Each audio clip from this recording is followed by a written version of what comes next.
দর্শক স্বাগত জানাচ্ছি টিভিএন 24 নিউজ নেটওয়ার্কের নিয়মিত আয়োজন দি ফিউজ অনুষ্ঠানে আপনাদের সাথে আছি আমি হিসান জুয়েল। এই অনুষ্ঠানে আমরা নিয়মিত বিশেষজ্ঞ অতিথিদের নিয়ে আসি আপনার বিভিন্ন সমস্যা, বিশেষ করে যারা বাড়ি কেনার কথা ভাবছেন, যারা ইমিগ্রেশনের সমস্যা আছেন, যারা শিক্ষা, স্বাস্থ্য, ব্যবসা বাণিজ্য, চাকরি থেকে শুরু করে বিভিন্ন বিষয়ে নানা তথ্য জানতে চান, তাদের জন্যই মূলত এই অনুষ্ঠান।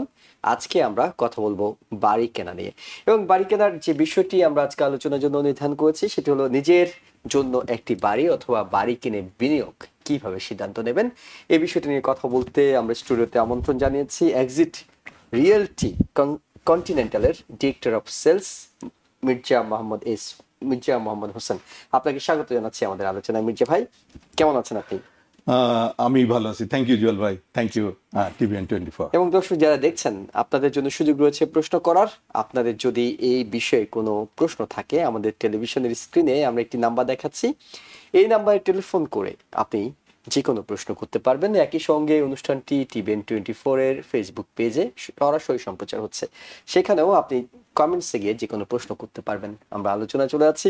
মির্জা ভাই, যে আলোচনাটি আমরা শুরুতে করতে চাই সেটি হলো, অনেকে বাড়ি কেনার সময় সবার আগে যেটি চিন্তা করেন সেটা হলো ডাউন পেমেন্টের বিষয়টি একটি চিন্তা থাকে।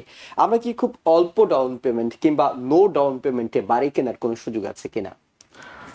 থ্যাংক ইউ জুয়েল ভাই, great questions. Definitely there is a options. State of New York mortgage agency থেকে দুটো প্রোগ্রাম আছে। ওরা একটা ডাউন পেমেন্টের জন্য ওরা একটা অ্যাসিস্ট্যান্স প্রোগ্রাম আছে, ইভেন ক্লোজিং কস্ট অ্যাসিস্ট্যান্স ওদের একটা প্রোগ্রাম আছে, যেটা দিয়ে ফার্স্ট টাইম হোম বায়াররা ইজিলি লো ডাউন পেমেন্ট এবং লো ক্লোজিং কস্টে বাড়ি কিনতে পারে।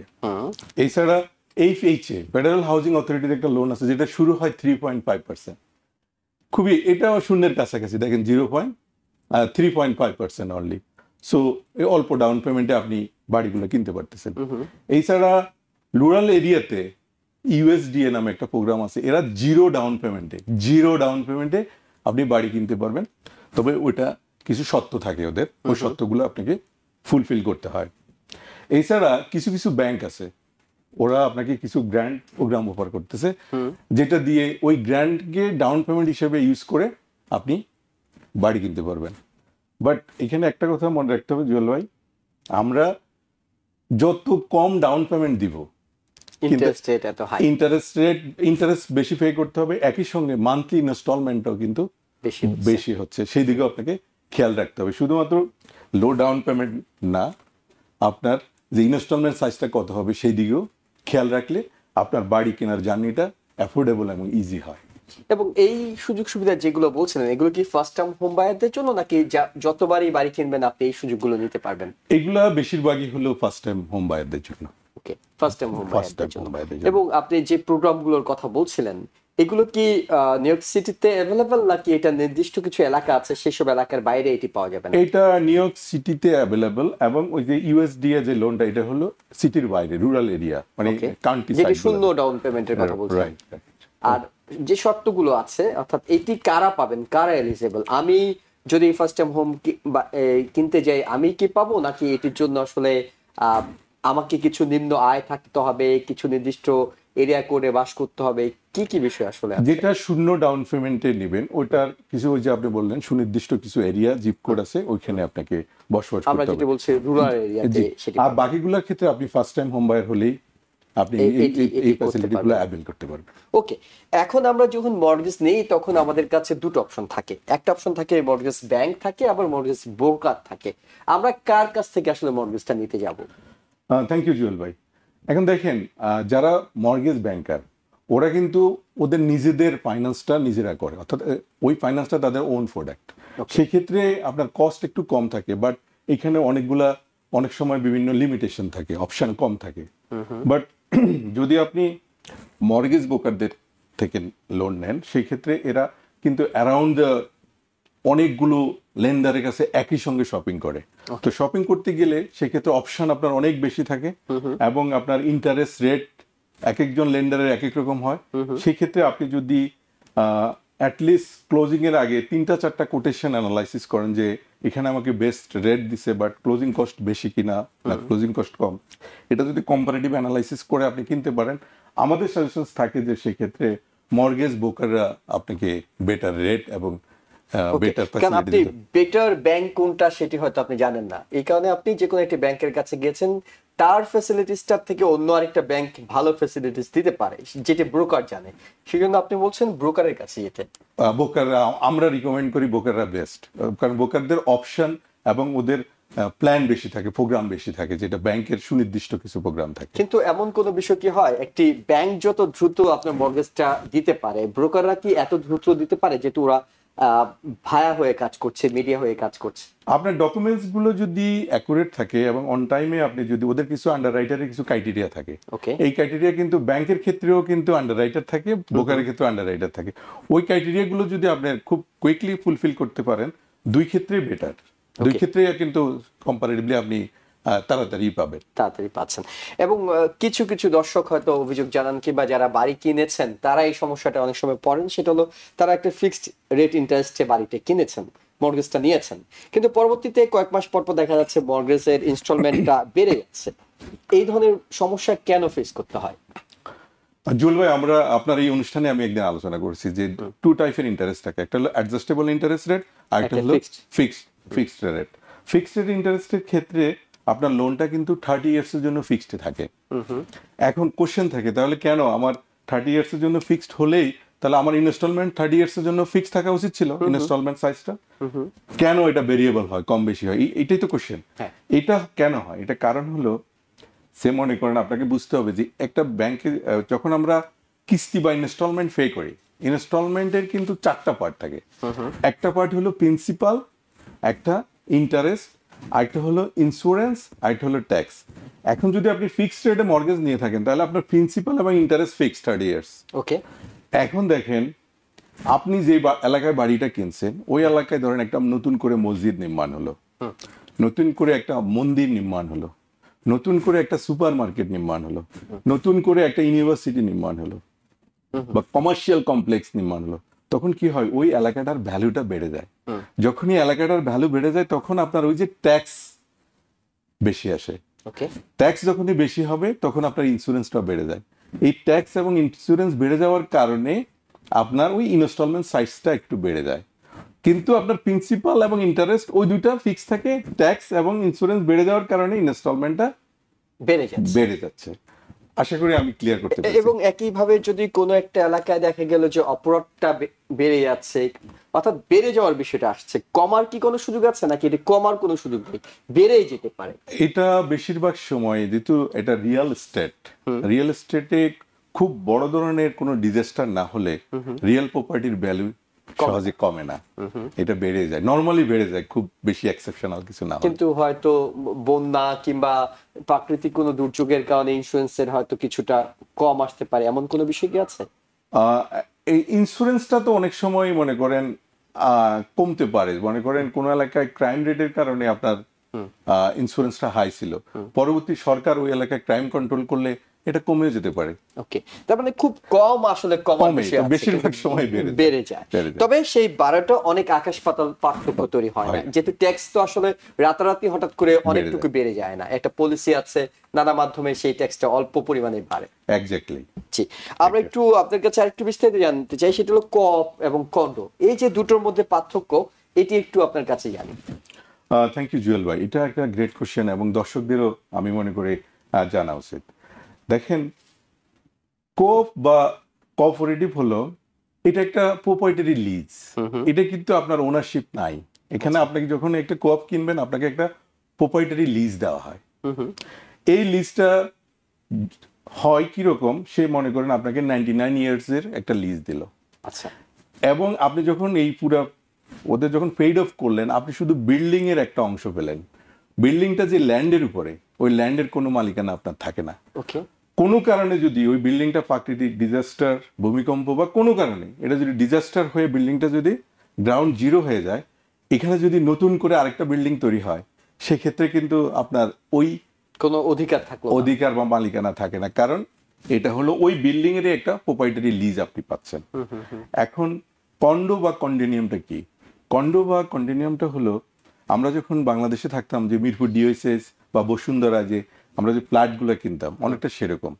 এটা হলো আপনাকে ওরা ডিড দিয়ে দিবে, দলিল দিয়ে দিবে, মালিকানা দিয়ে দিবে। এই ফ্ল্যাট কেনার সঙ্গে সঙ্গে আপনি বিল্ডিংটা ওই পুরো বিল্ডিংটার একটা খণ্ড আপনি পাচ্ছেন, একই সঙ্গে ওই জমিরও বিল্ডিংটা একটা যে অংশ। জমির উপরে, ল্যান্ডের উপরে, ওইটারও একটা মালিকানা আপনি পাচ্ছেন।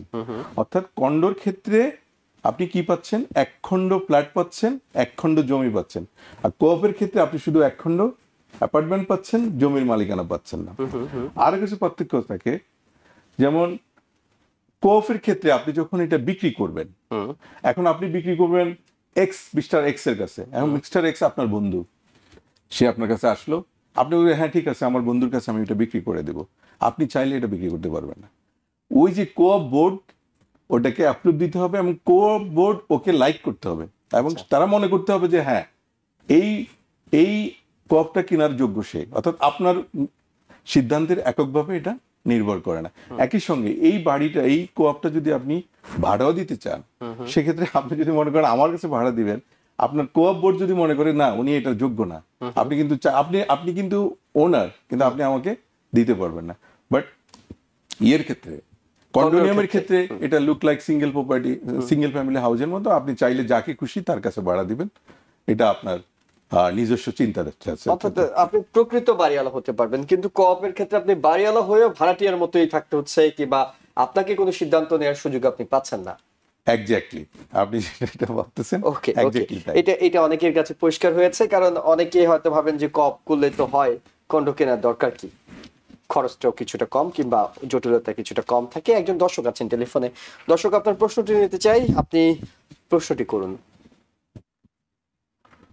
হ্যালো, আসসালামু আলাইকুম। ওয়ালাইকুম আসসালাম, আমরা শুনতে পাচ্ছি। আমি বলছিলাম কি যে আমার বাড়ি কেনার ব্যাপারে, আমি সিটিজেনশিপ, হ্যাঁ, আমার বোন সিটিজেনশিপ না, ও হলো সাথে আছে, বুঝছেন? তা আমি দুজনে মিলে কি ও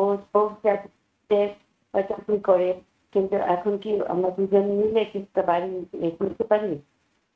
একটু আপনি কি বুঝতে পেরেছেন? আমরা একটু পরিষ্কার হয়নি আপনার কাছে। আপনি সিটিজেন, আপনার বোন সিটিজেন না? না, ও হলো আপনার এই যে ওবামার ওই ঢাকার মধ্যে আছে, কিন্তু ও কিন্তু চাকরি করতেছে, চাকরি দিচ্ছে, হ্যাঁ, সবকিছু করতেছে। তা আমরা দুজনে মিলে কি ব্যাংক তো আমার সাথে সব কাগজপত্র চাচ্ছে, তা আমি বলছি ও কি আমার সাথে মানে শেয়ার হয়ে কি কোনো বাড়ি কিনতে পারবে? ওকে, ওকে, ধন্যবাদ। আপনি বুঝতে পেরেছেন? কোনো জি। প্রশ্ন আছে ওনার কাছে আপনার? না ঠিক আছে, আমি বুঝতে পেরেছি। জি, ধন্যবাদ। আপনি আমেরিকাতে বাড়ি কেনার ক্ষেত্রে আপনার শুধুমাত্র যদি এখানকার লিগ্যাল ভিসা থাকে, এখানকার স্টে করার সুযোগ আছে। হ্যাঁ স্টে করার সুযোগ আছে, তারাই কিন্তু বাড়ি কিনতে পারবেন। এই ক্ষেত্রে আপনার গ্রিন কার্ড হতে হবে, আপনাকে পাসপোর্টধারী হতে হবে। এই দেশের লতে এটা ম্যান্ডেটরি না।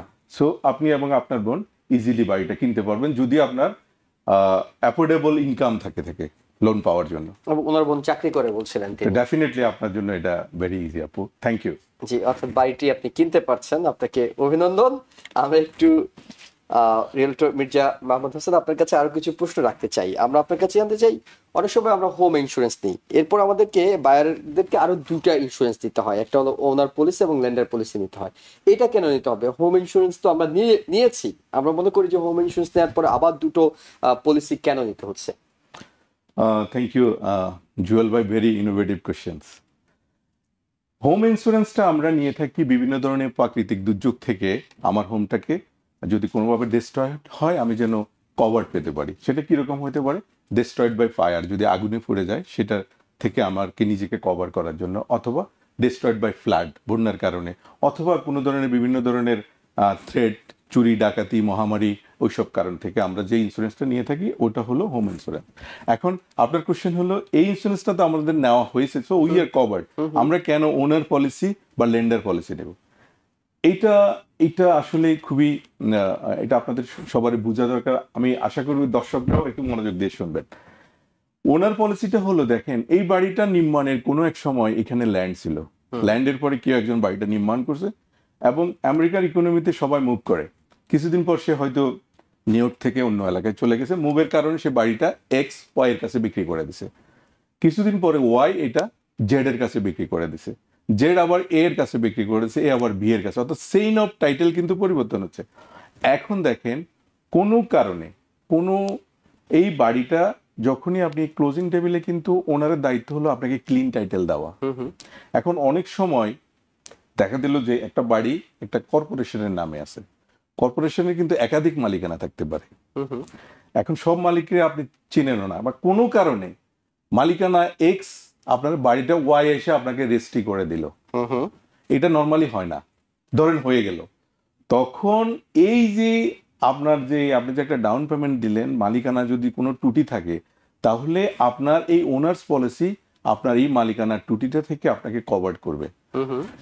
একই সঙ্গে এখন লেন্ডার পলিসিটা কি, যদি একটা বাড়ি আমরা কিনি, কেনার পরে দেখবেন যে আমরা হয়তো 30% ডাউন পেমেন্ট দিচ্ছি, অথবা 20% ডাউন পেমেন্ট দিই, অথবা 60% ডাউন পেমেন্ট দিই।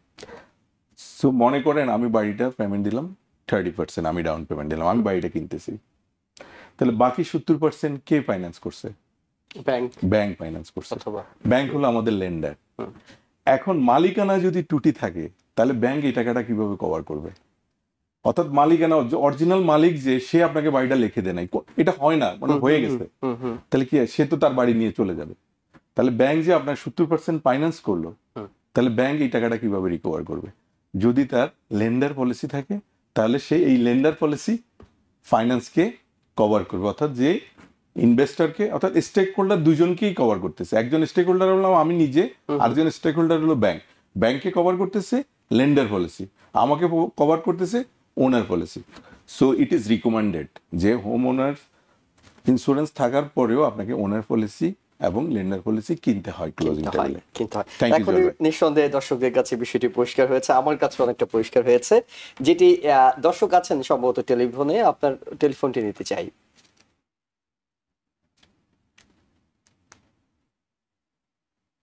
হ্যালো। জি হ্যালো, আমরা শুনতে পাচ্ছি, আপনি প্রশ্নটি করুন। দেখো, কোশ্চেন হলো, আমার নাম মোহাম্মদ সেলিম রেজা। জি। কোন বিলেজ থেকে বলছি? জি। আমার যে লোন আছে, যদি আমি 40,000 একই সাথে পেমেন্ট দিয়ে দেই, ইন্টার পেমেন্ট দিয়ে দেই, তাহলে আমার সময় কমবে না প্রিমিয়াম কমবে, মর্গেজ কমবে? হ্যাঁ। 2 নম্বর কোশ্চেন হলো, জি, আমি আমার যে ইন্টারেস্ট আছে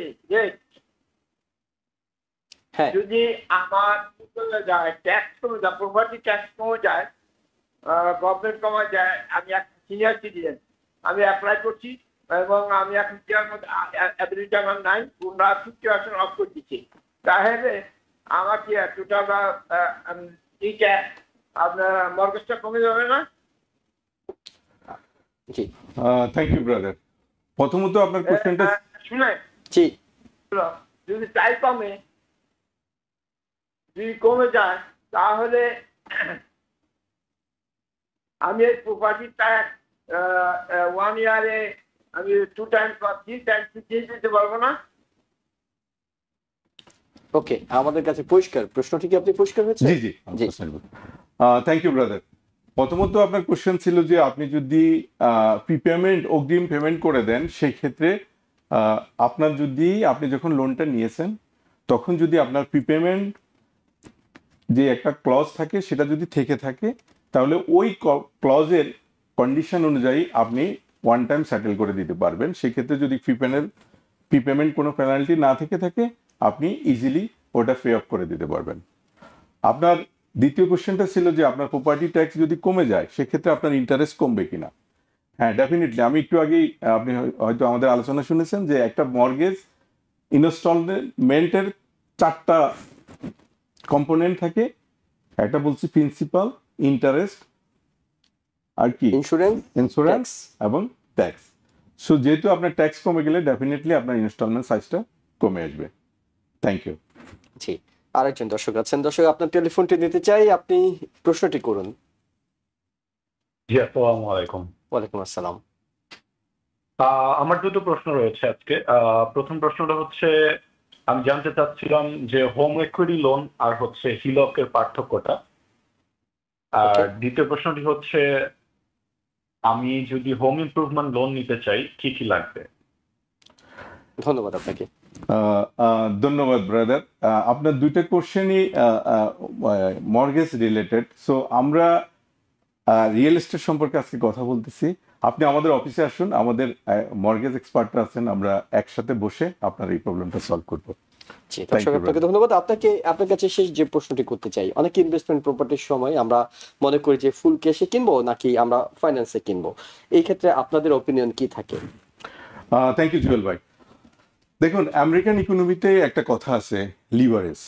লিভারেজ শব্দের অর্থ হলো যে অন্যের ক্যাশ ইউজ করে নিজের সম্পদ বাড়ানো, নিজের ইকুইটি বাড়ানো, নিজের ওয়েলথ বাড়ানো।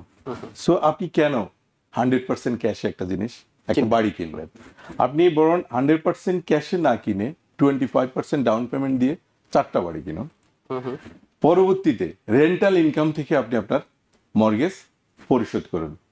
সো আমেরিকান ইকোনমির যে শব্দটা, লিভারেজটাকে আমরা পরিপূর্ণভাবে ইউজ করতে হলে আপনি ফুল ক্যাশে না কিনে 25% ডাউন পেমেন্ট দিয়ে একাধিক প্রপার্টি কিনুন এবং রেন্টাল ইনকাম থেকে আপনি আপনার মর্গেজ পরিশোধ করুন এবং একটা অংশ আপনার পকেটে নিয়ে নিন। নিয়ে কারণ আপনি যদি পুরোটা ক্যাশে কেনেন তাহলে যেটা হলো আপনাকে মর্গেজ দিতেই হচ্ছে, কিন্তু আপনি একটা বাড়ির মালিক হচ্ছেন 30 বছর পরে। কিন্তু আপনি যদি তখন তার মর্গেজের বিষয় নেই, 30 বছর নেই, কিন্তু আপনি যদি 4টা বাড়ি কেনেন সেক্ষেত্রে আপনি একটা নির্দিষ্ট সময় শেষে 4টা বাড়ির মালিক হচ্ছেন।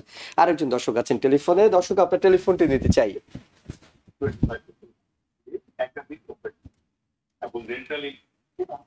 দর্শক, আপনি একটু টেলিভিশনের ভলিউমটি কমিয়ে প্রশ্নটি করুন।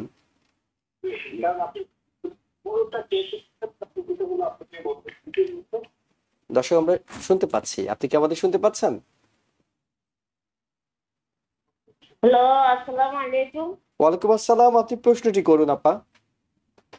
আমার প্রশ্ন হচ্ছে, আমার ভাই যখন বাড়ি কিনছে হ্যাঁ, তখন ওইখানে আমিও ডাব্লিউসিতে চাকরি করতাম, তো আমারও নাম ছিল, হুম আমার সিগনেচার নিচে।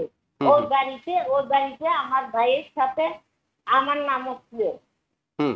এখন আমি যদি একটা বাড়ি নিতে চাই, তখন আমি যে আমার ভাইকে বাড়ি কিনে দিচ্ছি, এখন আমি বাড়ি নিতে কোনো অসুবিধা হবে কিনা? থ্যাংক ইউ আপু। এখানে একটু অসুবিধা হবে, কারণ লোন দেওয়ার সময় লেন্ডার সবসময় ডেপ্ট টু ইকুইটি হিসাব করে, অর্থাৎ আপনার ইনকামের তুলনায় আপনার ডেপ্ট, আপনার লায়াবিলিটি কতটুকু আছে। যেহেতু আপনি আপনার ভাইকে কো পেমেন্টের জন্য সাইন দিয়েছেন, সেখানে একটা লায়াবিলিটি শো করতেছে। সো আপনি বেটার হবে আপনার ভাইকে বলেন ওটা রিফাইন্যান্স করে আপনাকে ওপেন করে দিতে বা আপনাকে রিলিজ দিয়ে দিতে, এরপর আপনি বাড়িটা কিনুন, এটা আপনার জন্য ইজি হবে। থ্যাংক ইউ আপু। জি, নিঃসন্দেহে আপনি আপনার প্রশ্নের উত্তরটি পেয়েছেন, এবং দর্শক যারা প্রশ্ন করছিলেন, আপনাদের অনেকগুলো প্রশ্ন আমরা এখনো হয়তো সময় স্বল্পতার কারণে নিতে পারছি না। তবে ব্যক্তিগতভাবে যদি রিয়েলটরের সাথে যোগাযোগ করেন, তিনি হয়তো আপনাদের প্রশ্নগুলোর উত্তর দিতে পারবেন। রিয়েলটর মির্জা মোহাম্মদ হোসেন, আপনাকে ধন্যবাদ জানাচ্ছি আমাদের স্টুডিওতে এসে সময় দেওয়ার জন্য। আমাদেরও আরো বেশ কিছু প্রশ্ন ছিল, কিন্তু এর মধ্যে সময়টা শেষ হয়ে গেছে। পরবর্তী আরেকটা দিন আমরা আপনার কাছ থেকে সেই প্রশ্নগুলো উত্তর নেওয়ার চেষ্টা করব। আমাদেরকে সময় দেওয়ার জন্য ধন্যবাদ। থ্যাংক ইউ জুয়েল ভাই, থ্যাংক ইউ টিভিএন 24। দর্শক, আমরা ছোট্ট একটা বিরতি নিচ্ছি। বিরতির পর আমরা ফিরবো। নিউ ইয়র্ক সিটির শিক্ষা ব্যবস্থায় নতুন কি পরিবর্তন আসছে, অর্থাৎ আগামী 1 জানুয়ারি নতুন মেয়র জোরান মামদানি দায়িত্ব নিতে যাচ্ছেন। তিনি দায়িত্ব নেওয়ার পর সিটির শিক্ষা ব্যবস্থা, স্পেশালাইজড হাই স্কুল থেকে শুরু করে বিভিন্ন বিষয়ে তার পরিকল্পনাগুলোতে ইতিবাচক কিংবা নেতিবাচক কোনো বিষয় আছে কিনা, সেসব বিষয় নিয়ে আমরা কথা বলবো। খানস টিউটোরিয়ালের সিও ডক্টর ইভান খান আমাদের সঙ্গে যোগ দেবেন। আমাদের সঙ্গে থাকুন। দর্শক, আবারও স্বাগত জানাচ্ছি টিভিএন 24 নিউজ নেটওয়ার্কের নিয়মিত আয়োজন টিভি অনুষ্ঠানে। আপনাদের সাথে আছি আমি এহসান জুয়েল, এবং যেমনটি বিরতির আগে জানিয়েছিলাম, আমাদের সাথে যুক্ত হচ্ছেন খানস টিউটোরিয়ালের সিইও ডক্টর ইভান খান। ইভান খান, আপনাকে স্বাগত জানাচ্ছি। আমরা জানি এবং আপনিও জানেন যে বাংলাদেশি কমিউনিটি সবারই খুবই একটা আকাঙ্ক্ষার বিষয় ছিল নতুন মেয়র জোরান মামদানি নির্বাচনের বিষয়টি। তিনি নির্বাচিত হয়েছেন, তবে নির্বাচনের আগে থেকে তার কিছু শিক্ষানীতি নিয়ে আলোচনা ছিল। যেহেতু তিনি নির্বাচিত হয়ে গেছেন, সেসব বিষয়গুলো নিয়ে আলোচনার নিঃসন্দেহে সুযোগ আছে, কারণ অনেক মিস ইনফরমেশন আসতে পারে, কিংবা তিনি আসলে শিক্ষা ব্যবস্থা নিউ ইয়র্ক সিটিকে কিভাবে ঢেলে সাজাতে চান সেসব বিষয় নিয়ে আলোচনা করা যেতে পারে। তিনি গিফটেড অ্যান্ড ট্যালেন্টেড স্কুলের যে অ্যাডমিশন সেটিকে তিনি থার্ড গ্রেডে নিতে চান। তিনি শিক্ষা ব্যবস্থাটা মেয়র অফিস থেকে সরিয়ে অভিভাবকদেরকে এবং লোকাল কাউন্সিলে পাঠাতে চান। নানা ধরনের বিষয়গুলো আছে, এইসব বিষয় নিয়ে আপনার সাথে কথা বলবো। এবং দর্শক অর্থাৎ অভিভাবক যারা আছেন, আপনার সন্তানের শিক্ষা নিয়ে যদি আপনার মধ্যে কোনো কনফিউশন থাকে, আমাদের বিশেষজ্ঞ অতিথি আছেন, তিনি আপনাদের প্রশ্নের উত্তর দেওয়ার চেষ্টা করবেন। ডক্টর ইবান খান, শুরুতে আপনার কাছে জানতে চাই, আসলে মেয়র জোরান মামদানি কি ভাবছেন? তিনি কোথায় কোথায় পরিবর্তন আনতে চান, কি ধরনের পরিবর্তন আনতে চান? এখন সালাম আলাইকুম টিবিএন সবাইকে আমরা থ্যাংক ইউ জানাচ্ছি। আমাদের যারা যারা গ্রেড 8 এর স্পেশালাইজড হাই স্কুলের পরীক্ষা নিচ্ছেন আগামীকালকে, সবকিছুর আগে আপনাদের জন্য অনেক দোয়া করছি। ওটা নিয়ে একটু পরে আলোচনা হবে। So best wishes from all of us. দ্বিতীয়, আমরা জোয়ান মামদানিকে আমাদের খান টিটুলের সবাই আমরা ওনাকে বিশাল কনগ্রাচুলেশন জানাচ্ছি, আমাদের খান টিউটোরিয়াল থেকে, আমাদের ফ্যামিলি থেকে, আমাদের কমিউনিটি থেকে। এখন বিভিন্ন জিনিস, তিনটা মেইন জিনিসে মেয়র মামদানি ক্যাম্পেইন করেছেন। একটা হলো ট্রান্সপোর্টেশন, আমাদের ফ্রি বাস।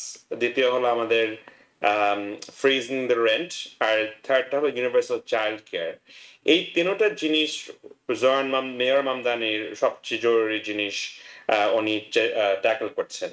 তারপরেও আরো তিনটা জিনিস আছে যে নিউ ইয়র্ক টাইমস বলেছে যে তোমরা এটা এই তিনটা জিনিসে খেয়াল করবা, আর এডুকেশন নিশ্চয়ই ওগুলার মধ্যে আছে। তো এখন এডুকেশন একটা জিনিস আছে মেয়র কন্ট্রোল। মেয়র কন্ট্রোলটা আপাতত মেয়রের হাতেই আছে, বেশ অনেক বিভিন্ন রকমের ডিসিশন পলিসি নিয়ে। এখন জোয়ান মামদানি চেষ্টা করছে এই মেয়র কন্ট্রোলটা ছেড়ে রিডিস্ট্রিবিউশন করে অন্যরা লোকালি আর একটু ভয়েস থাকুক।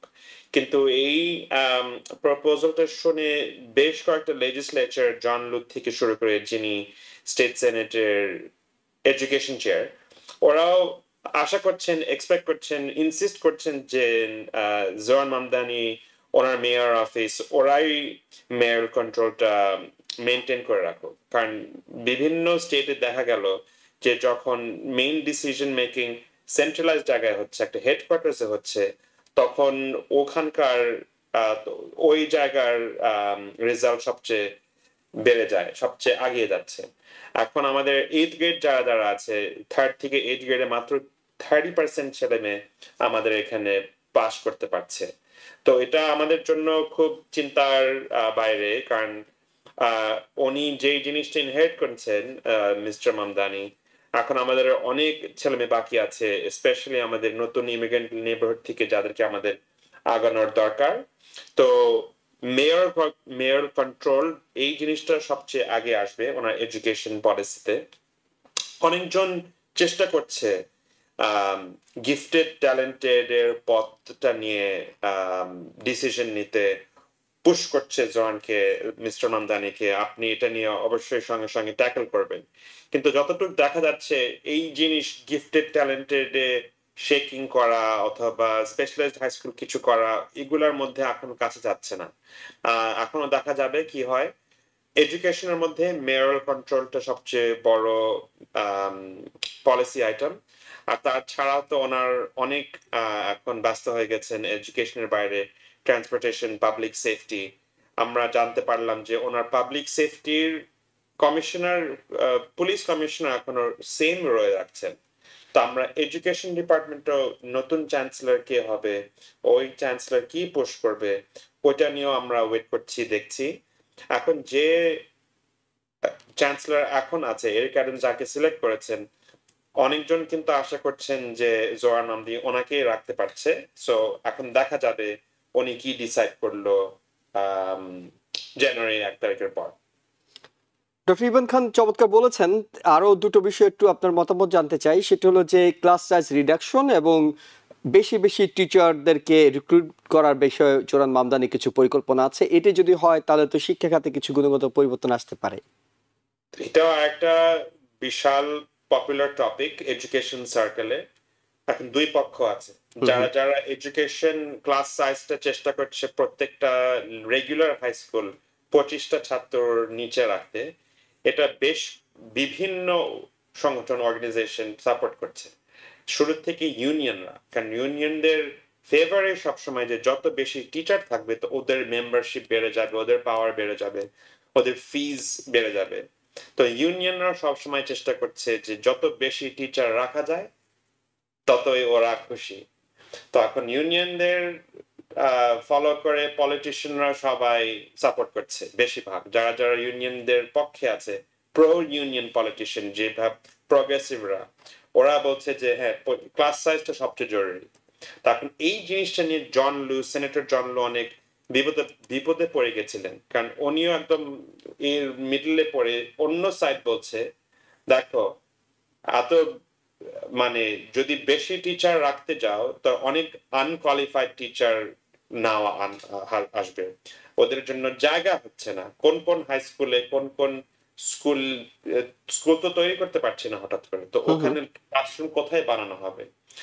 আর যারা যারা একটু এডুকেশনে কনজারভেটিভ মাইন্ডেড ওরা একটু ধাক্কা দিচ্ছে, পুশব্যাক করছে জরানের মেয়রের ইলেকশন দেখে, ওদের যুদ্ধ শুরু হয়ে গেছে। তো ওরা বলছে দেখো আমাদের এখানে 10 থেকে 20,000 ছেলে মেয়ে এই স্কুল সিস্টেম থেকে বের হচ্ছে, তার মানে এই স্কুল সিস্টেমের পয়সা পাওয়া অনেক কমে যাচ্ছে। সো বিভিন্ন সাইড থেকে যে কোনো মেয়র, স্পেশালি যিনি এত পপুলার মেয়র, এরকম একটা কন্ট্রোভার্সির মধ্যে পড়বে। তখন ক্লাস সাইজটা যতটুকু দেখা যাচ্ছে জোয়ার মামদানি ইউনিয়নের সাথে সাপোর্টিভ, মানে উনি চাচ্ছে যে পার হোক, কিন্তু এখন ফাইন্যান্সিয়ালি এটা কিভাবে হবে ইট রিমেইনস টু বি সিন। এখনো মানে দেখা যাক কিভাবে এটা ইমপ্লিমেন্ট করা যায়, এত বিশাল একটা ল আর পলিসি স্টেট লেভেলে স্পেশালি। ইভান খান, আমরা জানি যে প্রায় 30 বছর ধরে আপনাদের কনস্টিটিউশনাল শিক্ষার ক্ষেত্রে গুরুত্বপূর্ণ অবদান রাখছে, তাই মেয়রের পলিসির শেষ একটি প্রশ্ন আপনার কাছে করতে চাই। এটি নিয়ে বাংলাদেশি কমিউনিটির মধ্যে অনেক সময় মিশ্র মত দেখা যাচ্ছে, সেটি হলো যে গিফটেড অ্যান্ড ট্যালেন্টেড স্কুলে এখন যে পদ্ধতিতে খুব ছোট বয়সে ভর্তি করা হচ্ছে, মেয়রের একটা প্রস্তাবনা আছে যে 3rd গ্রেড থেকে এটি ভর্তি করানোর জন্য। এটির পক্ষে বিপক্ষে দুপক্ষে আছে, কিন্তু দীর্ঘদিনের অভিজ্ঞতা থেকে আপনার কাছে জানতে চাই কোনটি আসলে হলে ভালো হবে বলে আপনি মনে করছেন? আমি জোরান মামদানি মেয়র যেটা বলেছেন মুখ থেকে, ওইটা আমি ইনিশিয়ালি খুবই সাপোর্টিভ। উনি বুঝতে পারছেন যে 4 বছর 5 বছরে এই বয়সের ছেলে মেয়েকে পরীক্ষা দিয়ে কোনোভাবে আমাদের সিলেকশন করা যায় না যে কে ওয়ার্দি অফ গিফটেড ট্যালেন্টেড, কে গিফটেড ট্যালেন্ট পাবে না।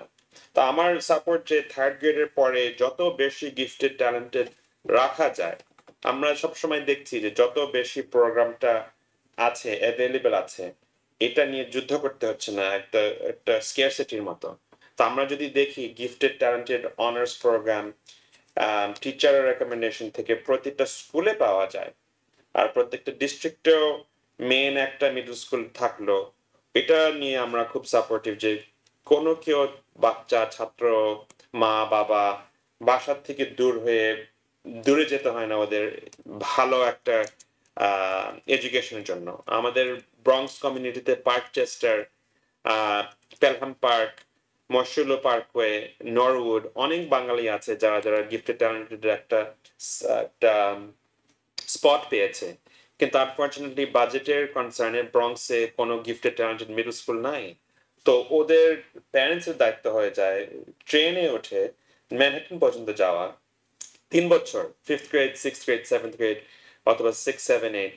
তো এগুলা দেখে আমরা তো অবশ্যই আশা করি বাংলাদেশি কমিউনিটির জন্য আমাদের ছেলেমেয়েরা পড়াশোনার দিকে সিরিয়াস, ওরা বুঝতে পারছে যে পড়াশোনা করে ভালো চাকরি পেয়ে আগানোর মানে দরকার। কারণ আমরা সবাই যখন এই দেশে আসি আমাদের ছেলে মেয়েদের উন্নতির জন্য আসি, আমাদের অনেক স্যাক্রিফাইস করে ভালো ভালো জিনিস আমরা দেশে রেখে আমরা এখানে এসেছি আমাদের ছেলে মেয়েদের জন্য। এখন আমার বাড়িতেও আমার মেয়ে 8th গ্রেড এর স্পেশালাইজড হাই স্কুলের প্রিপারেশন শেষ করলো, আমার ছেলে 5th গ্রেডে উঠছে। তো আমি তো অবশ্যই চাবো বাবা মা হয়ে যে যত ভালো দুঃখার সুযোগ থাকে, প্রত্যেকটা ক্লাসরুম হার্ভার্ড না হলেও আমরা খানে সবসময় চেষ্টা করি প্রত্যেকটা classroom Stuyvesant, Bronx science, Columbia, Princeton এরকম একটা পরিবেশ আনা। ইভান খান, আমরা স্পেশালিস্ট স্কুলের অ্যাডমিশন নিয়ে আসবো, তবে তার আগে একটু আপনার কাছে জানতে চাই আইভি লীগ স্কুলগুলোতে আর্লি ডিসিশনের যে বিষয়টি আছে, এটির ক্ষেত্রে অনেকেই এক ধরনের সংশয়ে থাকেন, এ বিষয়ে আপনার পরামর্শগুলো কি হবে? Thank you so much. তো আর্লি ডিসিশনটা নিয়ে আমাদের অনেক প্রশ্ন আসে। বিভিন্ন ফ্যামিলি আর্লি ডিসিশন নিয়ে করে ফেলে, কারণ ওরা হয়তো বা একটু প্রিভিলেজ ফ্যামিলি, যাদের টাকা পয়সা আছে, কলেজ ফান্ড আছে, পকেট থেকে মানে পয়সা দেওয়া যায়। এটা আমাদের আমাদের কমিউনিটি খুব কম পার্সেন্টেজ। তো আমরা যখন জানি যে আর্লি ডিসিশন যদিও আমাদের ভর্তি হওয়ার সুযোগটা মানে বেড়ে যায়, মাঝে মাঝে 2 গুণ বেড়ে যায়, যদি ওখানে স্টাক হয়ে যায় আর পে না করতে পারলে তখন খুব ডিফিকাল্ট সিচুয়েশনে পড়ে যায়। তো আমরা একটা ল আছে যে তুমি যদি পে না করতে পারো, আর্লি ডিসিশন পেলেও তোমার ওখানে যেতে হবে না, কারণ তুমি এফোর্ড করতে পারছো না। কিন্তু এই লটা কোনো হাই স্কুল কাউন্সিলর মানে না। ওরা বলে না, তুমি পে করতে পারো না করতে পারো, তোমার অ্যাকসেপ্ট করতে হবে, কারণ তুমি আর্লি ডিসিশন করেছো। সো আর্লি ডিসিশনের মধ্যে না আটকিয়ে যে এখন অনেকজন চেষ্টা করছে আর্লি অ্যাকশন করতে। আর্লি অ্যাকশন হলো যে জিনিসটা আমাদের আম, ভর্তি হলেও ওদের অ্যাকসেপ্ট করতে হবে না, নন বাইন্ডিং। তো আর্লি ডিসিশনটা বেশিরভাগ সময় আগে আগে ডেডলাইন আসে, তারপরে 2 উইকস 4 উইকস পর পর আর্লি অ্যাকশনটা আসে। তো আর্লি অ্যাকশনটা সবচেয়ে দুঃখার, কারণ বেশ কয়েকটা কলেজে করা যায়, আর তখন যদি না পেলেও আমাদের আমাদের 2টা ফাইন্যান্সিয়াল প্যাকেজ কম্পেয়ার করা যায়। ধরেন এনওয়াই আপনাকে $30,000 দিল, তারপর আরেক জায়গা থেকে কলম্বিয়া অথবা বস্টন ইউনিভার্সিটি আপনাকে $40,000 দিল। আপনি জানেন নিউ ইয়র্কের মধ্যে থাকতে চায়, তো আমরা শিখাই দিই বাচ্চাদেরকে কিভাবে ওরা ফাইন্যান্সিয়াল এড অফিসের সাথে নেগোসিয়েশন করতে পারবে। তবে দেখো, আমার এখানে বস্টন থেকে আমাকে 40,000 চেয়েছে, তোমরা আমাকে 45,000 দাও, এখান থেকে 15,000 বাড়িয়ে দাও, তখন আমি সঙ্গে সঙ্গে এনওয়াইতে আমি ডিপোজিটটা পাঠিয়ে দিচ্ছি। তো ভাইয়া, আমাদের অনেকগুলো নিয়ম আছে যেটা বড় লোক সাদারা জানে। তো আমরা খুবই চেষ্টা করি এই প্রত্যেকটা ট্রিক্স, শর্টকাট, লুপহোল যারা যারা মানে প্রিভিলেজ যারা, ওদের থেকে শিখে শিখে আমরা চেষ্টা করি আমাদের কমিউনিটিতে সঙ্গে সঙ্গে এনে আনতে। তারপরেও আমাদের ফ্রি ওয়ার্কশপ করি বিভিন্ন অর্গানাইজেশনের সাথে, আর ইউটিউবে আমাদের প্রত্যেকটা জিনিস যেটা আমি এখনই আপনার সাথে আলোচনা করছি, আমাদের ইউটিউব খান টিউটোরিয়াল ইউটিউবে সবকিছু পাওয়া যাবে ফ্রি। একই সঙ্গে সবশেষ যে বিষয়টি আপনার কাছে জানতে চাই, স্পেশালিস্ট স্কুলের কালকে পরীক্ষা আছে বলছিলেন আপনি, সেই পরীক্ষার্থীদের একেবারে এই মুহূর্তে আসলে কোনো উপদেশ দেওয়ার কিংবা পড়াশোনার বিষয়ে বলার খুব একটা সুযোগ নেই, তারা প্রস্তুতি যেটা নিয়ে ফেলেছে, একেবারে শেষ মুহূর্তে যে ভুলগুলো না করা উচিত, দীর্ঘদিনের আপনাদের শিক্ষার্থীদের অভিজ্ঞতা থেকে আপনার পরামর্শটি চাচ্ছি। খুব সুন্দরভাবে প্রশ্নটা করলেন ভাইয়া, থ্যাংক ইউ। আপনিও বাবা, আমিও বাবা, আমার মেয়ে সবার থেকে সাপোর্ট পেয়ে এখানে 12 মাস 14 মাস করলো পরীক্ষাটা। আগামীকালকে প্রায় 30,000 ছেলে মেয়ে পরীক্ষা নেবে 8th গ্রেডের। ওখান থেকে আমাদের মাত্র 4,000 ছেলে মেয়েকে নেওয়া হবে, তো আমাদের 12 to 14% মতো মাত্র। তো যারা যারা এখন লাস্ট ইভিনিং, সবাইকে বলছি এই অনুষ্ঠান শেষ হওয়ার পর সঙ্গে সঙ্গে ডিনার করতে, ভালো একটা ডিনার করতে, যদি বাবা মার সাথে একটু সময় পেয়ে একটু সাহস যেভাবে পাক করে নে, আগে আগে ঘুমায় যেতে, আর কালকে অবশ্যই আমরা ভালো একটা ব্রেকফাস্ট খেতে। বাচ্চারা দেখি প্রায় সময় আমাদের নাম্বার 1 মিস্টেক হলো বাচ্চারা নার্ভাসের চোটে দেরি করে ঘুমা যায়। নাম্বার 2nd বিগেস্ট মিস্টেক, ওরা তাড়াহুড়ো করে নার্ভাস হয়ে নাস্তাটা স্কিপ করে পরীক্ষা নিতে যায়। আর 3rd মিস্টেক হলো প্যারেন্টসদের, ওরা হয়তো বা ভাবছে আমি যদি বলি আমার কত টেনশন হচ্ছে, আমার ছেলে এই চাপটা নিয়ে আরো ভালো করবে। আমরা তো অবশ্যই জানি যে কোনো ছেলে মেয়েকে নার্ভাস করার দরকারই নাই, এত কষ্ট করলেও সব ইনফরমেশন আছে। এখন ঠান্ডা ভাবে সবার দোয়া রেখে TBN 24 এর সবাই আছেন আপনারা আমাদের ছাত্র ছাত্রীদের সাথে, তো আর সবসময় মায়ের দোয়া তো আছে। তো এগুলো সবসময় মা ছেলে মেয়েদেরকে মনে করা দিই পরীক্ষা খাতা শুরু করার আগে, মা যেভাবে বলেছে শুনে করতে শুরু করতে। তারপরে পরীক্ষা ঠান্ডা ভাবে নিতে। পেন্সিলটা সবচেয়ে জরুরি জিনিস, পেন্সিলটা সবসময় রাখা, প্রত্যেকটা জিনিস পরীক্ষার সময় নোটস করে রাখা। কম্পিউটারে নিলেও আমরা অলরেডি বিভিন্ন প্র্যাকটিস এক্সাম করে নিয়েছি কম্পিউটার সিস্টেমে। সো আর চিন্তা নাই, সাহস দিবেন ছেলে মেয়েদেরকে, বলবেন যে সবার কমিউনিটির দোয়া আছে সবার সাথে। আজকে আমি, আমার আম্মা, আমার ছেলে মেয়ে, আমার লেট ফাদারের কবরে যে দোয়া করে আসছি। তো আমরা আশা করি প্রত্যেক বছর এরকম ট্র্যাডিশন আমাদের। তা আমাদের সবার দোয়া যেখানে আছে, আমাদের ছাত্রছাত্রীদের জন্য আমরা সবাই আছি। Thank you.